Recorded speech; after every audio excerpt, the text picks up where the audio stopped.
Hello, this is Paddy Tan, one of the managing partners of Blackstorm Consulting. Thank you for inviting us today to share about what Blackstorm is doing. And with me together is Jaslyn Bay. Let her introduce herself also. Okay, so hi everyone, I'm Justin Bay.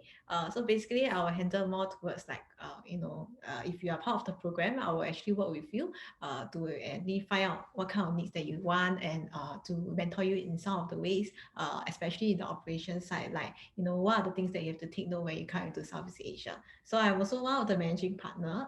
So before pandemic, Paddy and myself, we actually go to Taiwan very often. So we hope to see you guys soon again. Okay, so let me give a very high overview of what is Blackstorm Consulting. Basically, we are a consultancy firm based here in Singapore. And if you notice the flags underneath, we also have presence in Thailand, where mainly is in Bangkok, Taipei, Taiwan. In Malaysia, that will be in KL. And of course, also in Hong Kong, which we opened just very recently. For Blackstone Consulting, we focus on a lot of several businesses. One of the things that we are specialized in is actually in corporate strategy and also in profit management and of course market entry. So in a couple of slides, we will explain a bit more of what we do. But in the meantime, you notice that there is a QR code on the bottom right. So you may want to scan it and then to get more details out from it also. Okay. Yeah. So yeah, so the next slide here is what are our services, basically our capabilities. You can see from 1, 2, 3, 4, 5 is as a consultancy firm, we are pretty quite strong in terms of helping companies to offer a couple of services. So let me start off with number one first. There's market entry and scaling into Southeast Asia. One of the biggest problem for a lot of our clientele is that if they want to enter into a Southeast Asia markets, it is actually pretty this is fragmented. Even the languages that we speak, there are up to almost about 100 languages or dialects and everything. So understanding the culture, understanding the way of things, how to run from legal to business to financial, it can be actually quite scary for a lot of companies, who have never really been to doing business in Southeast Asia. So this is where we come in and we help to make sure that the entry is actually easier. And in between, we also help companies to structure their business. And at the same time, so we also want to ensure that the integrations to the partnerships, the alliances, how to get into the market, how to quickly work with partners and or even identify potential customers. This is where we actually covers from 1, 2, 3, 4, and also at the same time, number 5, that in terms of the technology integrations, this is where we help companies that actually have a very good technology, maybe a platforms, maybe in terms of like your manufacturer, you have good products, you have good R&D, but probably you need to use it, want to sell it here in Southeast Asia. You may be looking for distributors, you may be looking for partners. So like a couple of projects that we have done before is that some of these companies, whether is it startups or is it small, medium, 中小企业, they want to enter into the Southeast Asian market. We actually work with the buying house. We work with manufacturers like even like Lenovo, even like Samsung. We integrate their solutions and for them to offer it to their clientele. It can be a B2B or it can be a B2B2C. Yeah. So depending on which stage you are at, so that will determine what kind of needs you need. Like for example, if it's earlier, like before you want to actually commit into a new market, you probably needed help for the pre-entry advisory, to find out a little bit more about what is Southeast Asia or whichever particular countries that you want to enter in. So that's where we'll advise you before you actually commit and putting in your resources. Okay, but most of the time you will see a lot of companies will be more on number one and number two. Okay, so that is the most common need that usually our client would face, or even companies that we mentor would face. Yep. So in this particular slides, this is where Jessie will share a bit more about the services that we have done. As we all understand that because of this pandemic, okay, so some of our services are actually online now, where we actually conduct virtual services, and she will explain a bit more in details. All right. So in collaboration with IEPS, we are offering a few these few services. So like if you are part of IEPS team, you can actually being invited to be part of our virtual business launchpad, a private one, which is number 6. Okay, so you can look at some of the companies. They are Taiwanese company, which you probably will be familiar with. Okay, so automatically you'll be part of the virtual business launchpad if you are interested in Southeast Asia. And a few elements that we will do for you, like for example, number one will be virtual one-to-one consultancy. So that's where we will speak to the company one-to-one, a representative from the company, to find out more about your needs, what are the things that you want to find out about Southeast Asia, also depending on which country, which you will actually let us know beforehand, and what are the helps that you need. So that's where we move on to the second stage, where we will introduce you some of the potential partners, potential clients, or even potential investor, but only selectively. So if we have investor friends who are interested to actually invest in this particular area, then we might introduce you over, or we can actually work with also our partner, which is one of the co-founder in Taiwan, Harvey, who actually do fundraising advisory. Okay. Yep. So talking about number two, just to elaborate a bit. So some companies that actually, when they land in Southeast Asia, let's say for example, if you will land in Singapore, even companies like us, we actually work with other embassy. We also work with other business hubs where, for example, some of them can be coming from Finland. So when they land in Singapore or land in part of the Southeast Asia, they may be also looking for partnerships. So this is where we can actually bring partners from different countries and to matchmake them together, and to hopefully you can actually help them to accelerate and to go into their business much faster. Okay. So number three, we also have virtual workshop, mainly on sharing about some of the case study of structuring businesses in Southeast Asia. That's where we will sit together and you can ask any question that's related to specifically for you. But of course, if it's a private question, you can always ask during the one-to-one consultancy. Okay, so number 4 is the virtual master classes, which is pre-recorded videos, courses with some of the activities that you can do on your own time. So some of the topics that we will actually provide you will be this 5 topics. Okay, so this will be conducted at Espreneur, which is a spun-off platform of Blackstorm Consulting. We will actually let you know again for this. So number 5 will be virtual sharing. Okay, we feel that it's very important for you to create some digital footprints in Southeast Asia, especially when the language used is very different. Like for example, in Taiwan, most of your media, the report will be all in Chinese and it's in traditional Chinese. But for Southeast Asia, like Singapore, Malaysia, we actually use simplified Chinese. So it's actually quite hard for people to search, and most people don't search in Chinese. So that's where you probably need some, digital footprint, where we'll actually have some opportunity for you to, being interviewed, or even, pitch during the demo day, where we'll invite our partners to sit in. Okay.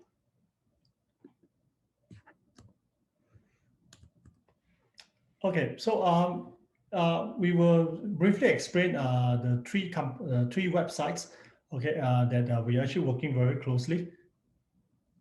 Okay, so Espreneur is actually a platform that I mentioned earlier, where we will conduct the master classes, even workshop. So we will also have a list, a lot like interviews that you can actually, listen to, podcasts or videos where you can learn from other entrepreneur and expert in the platform. What makes this different is that it actually has a lot of insights where these a lot of business owners themselves, especially those based here in Southeast Asia, they're able to share a bit more, insights, stories, case studies, some of the knowledge and some of the experience that they have, and to help you, to do a sort of transitions. So if you have plans to come over to Southeast Asia, you may be able to understand a bit more from so-called these subject matters and all these experts. Okay, so for MB Alliance, Multinational Business Alliance, is actually an alliance that we formed early last year with 2 other partners based in Taiwan. So Square Consultancy is actually a sales and marketing consultancy firm that actually work very closely with the government agency in Taiwan. Okay, and Align Group is actually a HR consultancy firm, a Singapore-based company, but we are working very closely with the Taiwanese office there. So let's see if you need help in terms of like the marketing side, like for me having events or like for example, if you need some HR consultancy advisory, you can actually talk to us where we can link you up with our partners. Other than that, we also have other partners, also part of the alliance, that covering the few elements that mentioned over here: market entry strategy, corporate innovation, and so forth. Okay. iOS Business Hub is something new that we will be launching very soon. It stands for Internet of Infinity Business Hub. So basically, this will focus more on the innovation companies, like companies creating, maybe new technology or need help from the manufacturer. We work very closely with Taiwanese manufacturer or even manufacturer in other places where you can actually, help you to develop or refine your products for expansion in this region.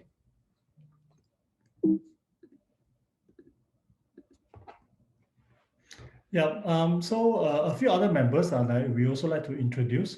We have on the left is Shelby T. She's a Malaysian, but based here in Singapore. She mainly take care of the projects that entering into this Malaysia and Thailand. So Shelby, well, basically she's very focused on the operation side. So a lot of companies that require very rapid entry and also at the same time to set up the necessary structures. This is where Shelby comes in very useful, handy. So we also have another partner, which is a managing partner. His name is Harvey Ma. Harvey is a Taiwanese. He's actually based in Taipei in our office. So Harvey mainly came in mainly more in the scaling early to late stage ventures, and is also provide in terms of the merger and acquisitions. So basically more focused on the fundraisings and stuff like that. So for example, some of the companies that we work with, when they grow to a certain stage, that they may actually require some fundraising. So that means they have proven track records. They have probably products or even services that is already on the market with intention to expand further. Then this is where Harvey will comes in. Another partner that we have is Darren Chua. He's actually a Singaporean, but based in Taipei with a Taiwanese family. So Darren is very similar like us. He actually runs a lot of structuring business. So he's also the one who is also in charge where companies, especially those based in Taiwan, where they need advisory, they need consultancy on how to scale out of Taiwan. And so he's the person that you can actually contact with. So so basically we have a pretty sizable team. But however, in terms of the landing here in Southeast Asia, this is where I myself and Justin will be handling a bit more. Partly is because of this pandemic. So instead of us always being in Taiwan, so now we basically working a lot more in the virtual world. Yeah. Okay, so these are some of our clients and partners. On the right, you can see more of the Taiwanese companies that you probably will recognize. Okay, so like for example, we also work with corporates, Lenovo, Sharp on some of the areas, especially the structuring, as well as looking for interesting solutions from the startup ecosystem. Yeah. So many SMEs will be mainly on the like digital transformation, transforming their companies using technology, so forth. Yeah. So should you have any more questions or you have, like to find out more, please feel free to contact us. You can contact, just drop by to our webpage, Blackstorm CO, which stands for consulting.asia. Can either contact us via the forms, or you can probably talk to the folks, the partners that we work with in IAPS, and then for us to do probably arrange a one-to-one call, and subsequently, to understand a bit more better, and so that our suggestions, our advice will be useful for you to plan in the coming future. Okay, so now we will go into answering some of the questions that will be for the panel discussions. Okay, so basically there are 4 questions that we will help to answer. Hopefully our answers to these questions will be useful. So let me just briefly read through the questions. While people and business behaviors have changed dramatically under this pandemic, so what are the new opportunities and challenges for startups to expand business to your countries or even regions. So, for example, would there be any new demands or new ways to do business? So, let me answer this. So basically, I think with this pandemic, it sort of extended longer and longer for most of the countries in the world. As we all know, it started very much about a year ago. And well, some were saying that probably this pandemic, well, it wasn't even called a pandemic then. And everybody was taught that probably just last a couple of months, just a common flu or influenza, and then that's it. But surprisingly, it had extended for almost a year. And also with a lot of restrictions, especially for any travelers. If they want to go to any countries, they will probably have to be quarantined about 14 to 21 days. And then subsequently, when you're back to the country, you probably also have to be quarantined another 14 to 21 days. I think to answer to these questions is the challenges will be on will you want to travel? This becomes a very big problem, something of a very big concern to any business owners. So just imagine if you are someone who want to travel to any countries, you'll be quarantined, and subsequently, so you probably be spending some time over there, and after that you'll be coming back again. So theoretically, you will probably be so-called 28 days to almost about 40 days to be quarantined, and that means the countries that you go to will probably be very limited. Because with all these quarantines, it probably affects a lot of your business, a lot of their progress. So but at the same time, I also see this as opportunities. Partly is because without needs to travel, okay, I think the way to do it is probably making use of a bit more tools. So tools like Zoom, tools like VR, this augmented reality. I think all this has probably have to come in a bit more handy. Even using communication tools like Signals or even Telegrams for you to communicate better. Well, as much as it's always best to meet the person face to face, do a bit of engagements, even do a bit of, so-called PR or business development and all this. Everybody by now should have already understand that this pandemic is not going to go away anytime. So because of this, it created a huge opportunity for almost everyone to understand that it's better to conduct businesses in the virtual world. So I think the opportunity will be you can probably make it a bit more efficient. That means before you even engage any partners, whatever, list down exactly what are you looking at and to see whether if there's any chance to matchmake. And there is a chance to matchmake, then it's easier and faster and probably even more efficient without having everybody to travel and to nail down exactly what is required and to pull the necessary partners or to pull the necessary manpowers or resources to come in. I think this itself will make it much easier. So let's say, for example, if you are a startups or businesses in Taipei or Taiwan or whatever, if you intend to come into Southeast Asia, then the very first thing that you can do is probably to engage where do you want to land first, even though it's virtual. So let's say, for example, you decided to land in Singapore, then it's pretty straightforward. If you decided to start a company, you don't really have to be physically here. Okay, you don't have to be physically here, and even bank accounts, all this can actually be open, and engagement can actually be done a bit more efficient.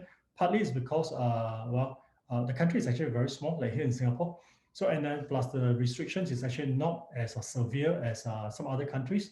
So some of the things that we have been working with is that some of the partners they actually use us. It means we have offices in these few countries. So we function and we run it like their sales team. And this is where we go in and engage all these potential partners that you can actually work with. So this can be an opportunity that you can actually run it with a lot of cost saving and also a lot of time saving. Yeah, so especially when a lot of people are sort of cutting costs and being more reserved in terms of expanding their business, so this will also present the opportunity where there's a time gap. So when it's time for everyone to move, right, every businesses will probably do the same thing. So at this stage, right, if you have actually extra cash or actually extra resources to actually look into trying to penetrate some of the markets to break the barrier, it will definitely increase the barrier of entry for you when the time is right for many people. Yeah. So question number 2, what are the most effective ways to explore and expand businesses to your country or region before traveling becomes easier? I think I answered part of it in the first question. I think the most effective way is that to get everybody, to adopt that the communications will be done virtually. I think the almost immediate is that you must make sure that you actually make it easier for everybody to communicate. Even though some of us we call it Zoom fatigue, that everybody is very tired, but it also means that discussions will go straight to the point. So you see, I think the most effective way of how I see it is to first and foremost respect everybody's time. So the most effective way that we so far have been running it is actually a hybrid model. That means if you are a company that is based in Taipei, Taiwan, so you want to go into say Singapore market. So the most efficient way is that, to show that you have the technology, you have the platforms, you or even if you have IP or even the patent, to show that you have control of what is going on, and to have someone physically to meet face to face. So let's say as at today, today is 2nd of February. As you may know that in some countries there's still a lot of lockdowns, and so even the face to face communication is still not quite possible.